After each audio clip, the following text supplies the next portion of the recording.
fellow spirits and I have taken over this little place called the Gentle Barn for a haunting good time.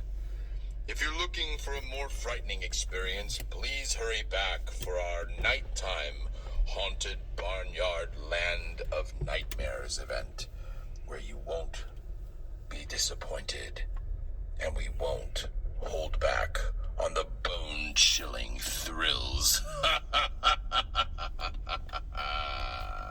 Be on the lookout for special trick-or-treat signs, where if you're in the mood and the mood strikes you, you can yell, "Knock, knock, trick-or-treat," and we'll have some special COVID-safe goodies prepared for you.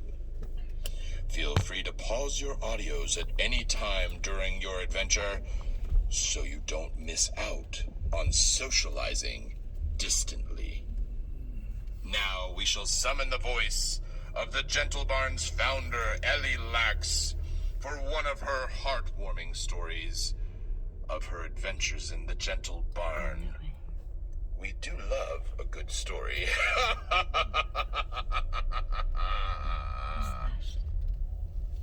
I founded the Gentle Barn in 1999, and in 2003, we moved to our main location in Santa Clarita, California. By 2009, we wanted to rescue more cows, but had run out of room. Oh, you look and one of familiar. our Hi. wonderful, generous donors allowed us to Wow, we purchase the doing good. How are Sunquerel you Healing doing? Center to rescue more animals Oh, and to be for home we got two for kids more back here. cows.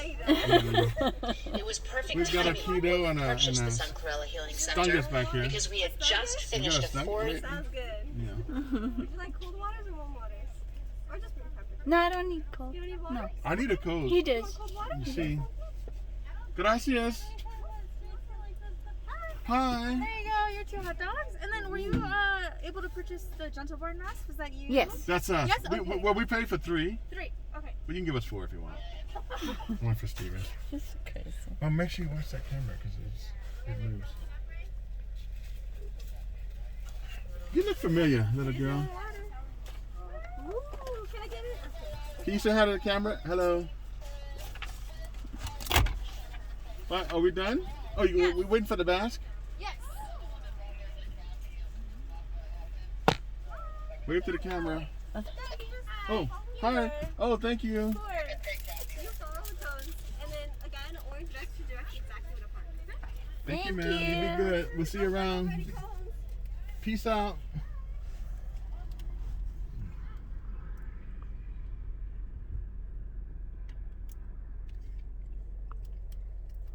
Oh, look at all those. Can I open it up? We got a film.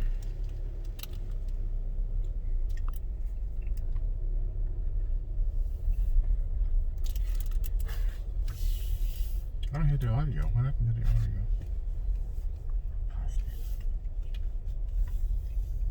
Year-long investigation to a cruelty case and had taken in over 100 animals that were more dead than alive. There were goats and sheep, cows, chickens, and even a horse that we had to resuscitate and breathe back to life. They had very, very high fevers. They had infections. They had infectious diseases to other animals, and there were also animals with zoonotic diseases and contagious to humans. They were thin, emaciated, and terrified, and it took us a long time to heal them. When we first bought the Sunquerel Healing Center and then found out about this rescue, we set up an outside area for these animals to be in different pens, sorted by their conditions, their breeds, their diseases. But then the cold temperatures started setting in, and we realized that in order to save these animals' lives, we had to bring them inside.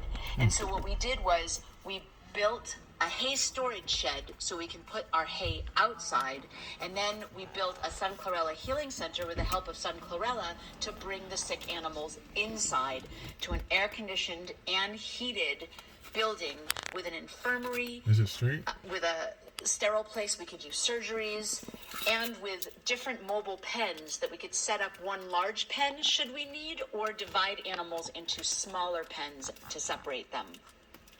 This allowed the animals to be out of the cold, out of the wind, and out of the dust, and it enabled us to heal them much faster. It still took many, many months to heal them. And then once they were finally healed, for some of them we found adoptive homes, and the rest of them were moved to our main location to live out the rest of their lives. Many of them, most of them, are with us still today. But that is the very beginning of why and when we got the Sun Chlorella Healing Center and how much it has served us over the years. Since then, we have used it to rehabilitate orphan calves, mothers and cows, pigs, chickens, turkeys, and we even used it as a fire evacuation site when we were ravaged by fire last year at our main location. We were able to bring a lot of our animals to the Sun Chlorella Healing Center to escape the fire and to return to safety at our main location when it was time.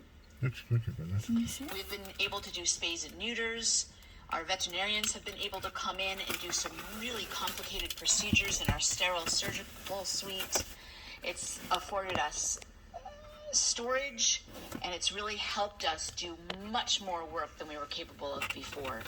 And we're so grateful to Sun Chlorella for allowing us to purchase the property, to save the animals, and of course for donating all their Sun Chlorella to boost the animals' immune systems, to aid us in the healing process when they first come in, to get them back to health, and to encourage them to lead long and healthy lives even after they recovered. Is that the maximum volume on your phone? Over the last 6 months during COVID, we have been busier than ever with animals going to slaughter pregnant and us bringing in moms and babies to our Sun Chlorella Healing Center to save their lives.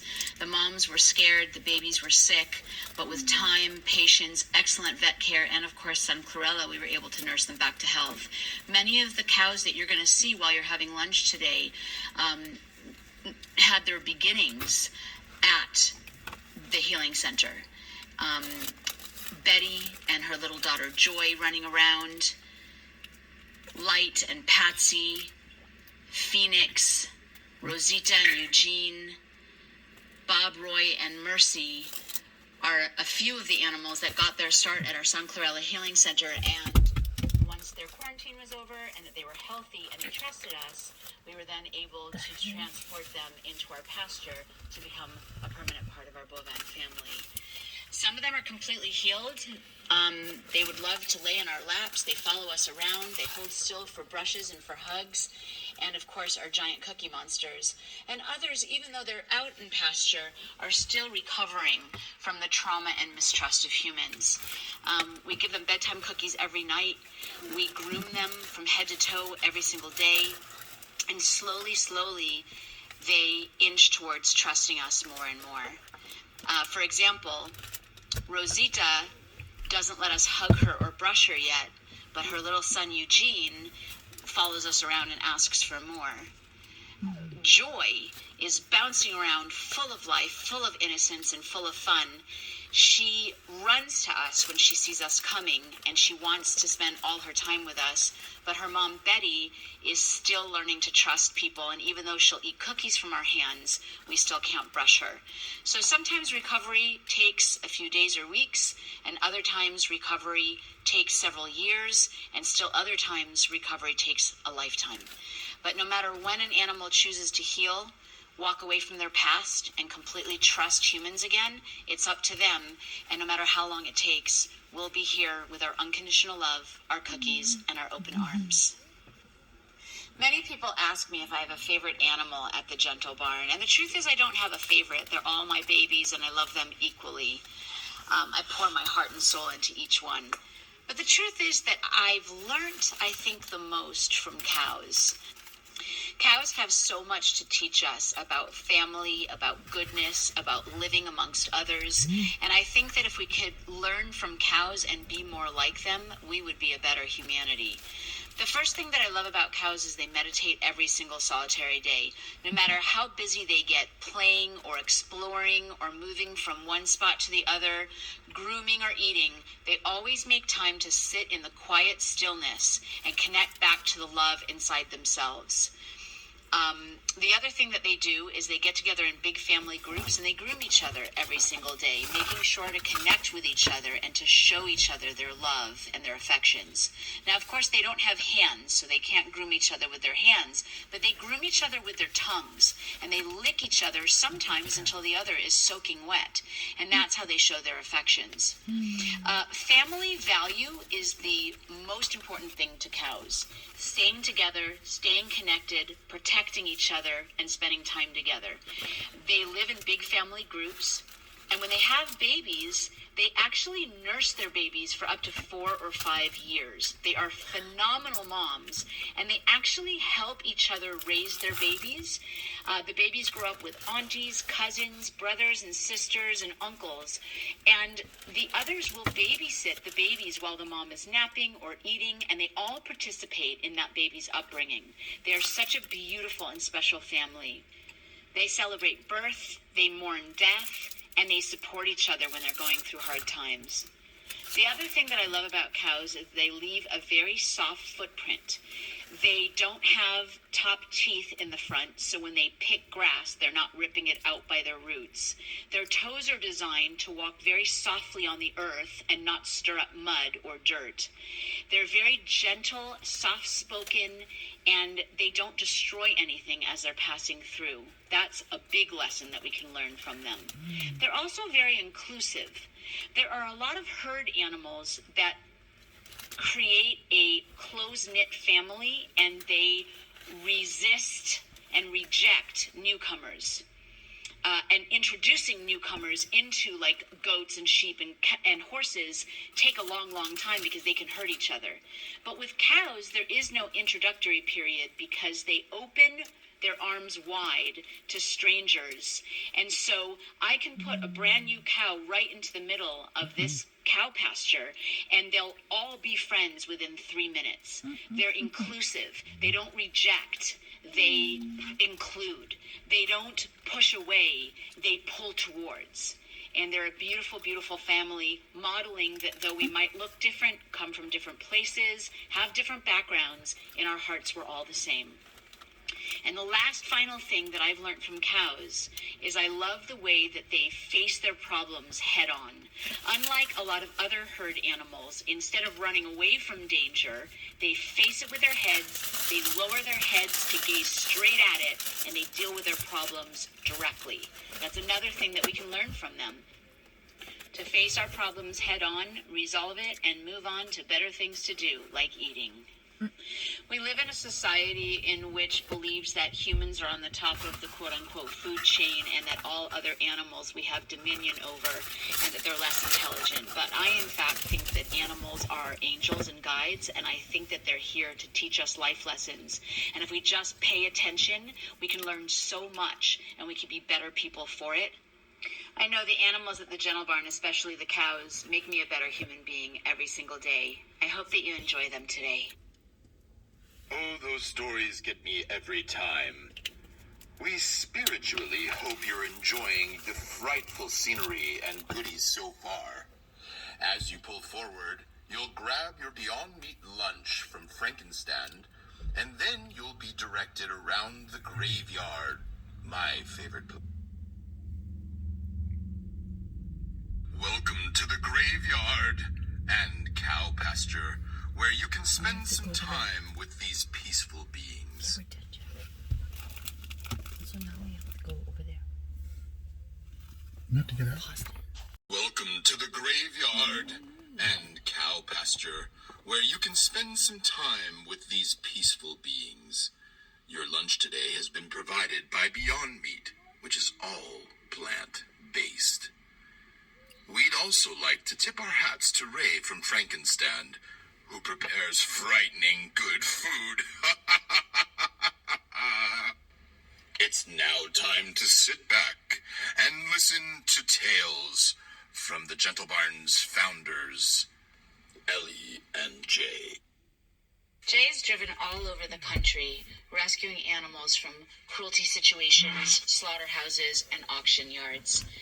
But I think the farthest he's ever driven is to Texas to rescue 4 calves from a cruelty case. These calves were so sick that they were just before death. And as soon as he was able to load them into the trailer, he had to drive 20 hours straight without stopping, because the sooner he arrived at the Gentle Barn, the sooner they could start their healing process and the better their prognosis. Their names were Mercy, Bob, Roy, and Ari. Ari has since passed away, but the other three are the tallest and biggest black cows in our pasture. They are now about 8 years old, and they're thriving at the Gentle Barn, but it took a long, long time to heal them. They were very sick. They had really high temperatures. They had skin fungus. They had staph infection in their lungs. They couldn't breathe, and it took many, many days and many, many nights of holding them, trying to cool them down, helping them breathe, feeding them bottles, giving them sun chlorella algae superfood, and of course having them checked out by our veterinarians before they were strong, healthy, and happy. Then it took several more months for them to get big enough and strong enough to join the rest of our cows in the pasture. But little by little they healed, and they regained their love of life and their joy. And then they were able to go into the pasture, run and play and explore, and they've been part of our bovine family here at the Sun Chlorella Healing Center for a long time. See if you can spot them. We've got a lot of black cows, but these three are the tallest and the biggest. Jay, what was it like for you to do that road trip with barely eating or sleeping, driving such a long distance, seeing the conditions that they were in? That must have broken your heart. And then watching them recover here at the Gentle Barn. What is it like for you to save animals' lives like that and go into the darkest places on earth and try to lead a normal life afterwards? Well, the life that we lead, it's anything but normal, right? True.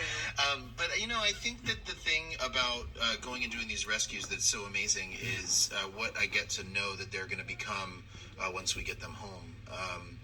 I think that this particular rescue and going out to Texas and doing that kind of driving, I met up with some amazing people out there that were undercover, in Texas in this incredibly scary place that was a cow rearing sort of factory where they raised baby cows and showed them how to be dairy cows. When they were boys, they Call were the just cops. Someone's getting in our car. They didn't want to give them any medical brown one? attention, and they didn't want to do anything to support them or help them. And it was actually one of the most intimidating rescues I did, because I went in undercover and I played the man who was in the place working as an undercover investigator. I played his uncle. And I went in and had cameras on and cameras in the trailer, and we knew that if we got caught that we'd potentially face some really dangerous stuff, because we were out in the middle of nowhere, in the middle of this sort of deserty area where anything could have happened to us. They had weapons, so it was really scary. I can tell you that being out at something like that, your adrenaline is going. You stay very focused on the task at hand, and you try not to pay attention to all of the horrible things that are happening around you, because you want to be focused on the actual rescue. And I really loved the opportunity to be able to bring these guys back and bottle feed them along the way. It was a really special time where I got to kind of just nurse them as I drove this 20-hour trip back to the healing center to get them to you.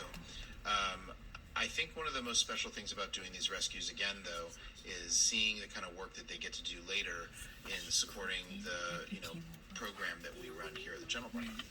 In the face of all of the sadness and the devastation that you see when pulling animals out of these places, how do you stay positive and move forward in your life? The inspirational thing about the work that we do and the exciting experience that I have when, after a rescue, I get to sit back and kind of reflect on what happened. I kind of get through the emotional part of the actual rescue, and then I see the work that our cows are doing in healing people. Like I said, watching them do their work is so amazing. It was really connecting for me when I heard you talking before about how cows are such family units and how they're so loving and caring and kind to each other. I think that that's one of the most amazing things to watch is when they're willing to do that, not just to their species, but to us as well as humans. You know, watching children who come in who have little faith and who have suffered so much and are really craving attention and need the love and affection of another. Watching these cows do their work and perform their magic in connecting deeply into the heart of one of these kids that's just suffering so much, or adults, that pulls me through, and it's what I hold on to and gives me joy. I was talking earlier about the animals that came in from the backyard butcher and how that gave birth to the Sun Chlorella Healing Center, and how the Sun Chlorella Healing Center kind of saved the day during that rescue. The goats and sheep live at our main location and have also been adopted out to families of their own. But the cows, most of the cows from that rescue live at the Sun Chlorella Healing Center, and you can probably see them in front of you now. In the pasture with the non-horn cows, we only have one cow that has horns, and her name is Night Goddess. Night Goddess and her mom Pushpa were rescued from the backyard butcher, and Pushpa did not have horns, and Night Goddess has never used her horns against another cow, so she was able to stay with her mom and their friends in that pasture. Night Goddess came to us as a very small youngster, probably several months old. Now she's big and strong, several years old. But even though she has horns, she's very, very gentle and allows us to brush her and pet her. And as a matter of fact, when we're done brushing and petting her and we walk away to find someone else, there's many times that she follows us and says, "Hey, wait, can you brush me some more?" So she's very, very affectionate and way more like kind of like a lap cat than she is a cow. And then most of the cows in our horned cow area have come from a backyard butcher in the cruelty case that I was talking about earlier. Several of them have had babies here born at the general barn. And what's lovely when we rescue pregnant animals and the babies are born here at the general barn is that the moms might have known cruelty and fear, pain, suffering, loneliness, and disease. But the babies are born at the general barn, and all they know is goodness. Good food, water, shelter, love, respect, and joy. And so they live in complete innocence, and they get to heal their moms and show their moms that there's goodness in the world as well. So they actually are born and then heal their moms of their mom's trauma. It's a very, very beautiful thing to watch. There are so many families out there that are torn apart. Animals fall in love and are moved and separated all the time. Babies are taken away from their parents as they scream on deaf ears. But at the Gentle Barn, when we're fortunate enough to rescue a pregnant mom or a mom that has a tiny baby, those babies get to grow up with their moms and nurse for 4 or 5 years, and their moms get to finally, once and for all, raise their babies, know what it's like to nurse them, protect them, and love them, and live with them until the babies are taller than the moms. So if you look around our cow pasture, you'll see that there's many sets of cows that are standing together, and some of the babies are taller than their moms, and some of the babies are smaller than their moms. But there's a lot of families that get to stay together for the rest of their lives. When I saw the cow on this side, I thought it might have been Ferdinand for a minute. I wasn't sure. To work with the backyard butcher and get those animals released to us. That Like I'm was a lot of thinking, hard maybe work. Ferdinand back here. Hi, baby. That rescue like for you. Hi, baby Joy. The jungle barns Hi, to sweetheart. and see it filled with animals. Hi, pretty girl. That's you? Going into backyard butcher situations or other Oh, it's really a girl, intense huh? rescue situations like that isn't It's a something girl. that I wish upon anybody. One of the hardest things of that rescue was how long it took to get the authorities to pay attention to what I was trying to say to like them that. and see the abuse that was happening there. Oh, you I do. think that when people go and buy or products from a place like that, Oh, you're they beautiful. don't recognize. I think that they don't realize the amount of suffering and things that are happening there. And I think that they go in with just this end of the story kind of product that seems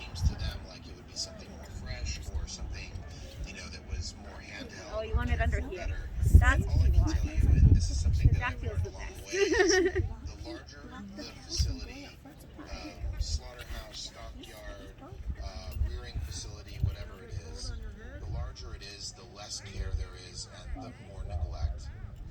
And the smaller the place, the more abuse and the more lack of cleanliness there is. But seeing all of these animals, I don't know, it's a pretty good spot for me to be in, huh? animals that we've rescued from this backyard butcher situation in particular, seeing the animals in their habitats now and knowing that they're living this sort of carefree and safe and non-fearful life. I'm not complaining. Able to give back to the children and to the program that we run here is the most amazing thing. And one of the things I always get asked about that is, about the animals and what they feel about being a part of a program.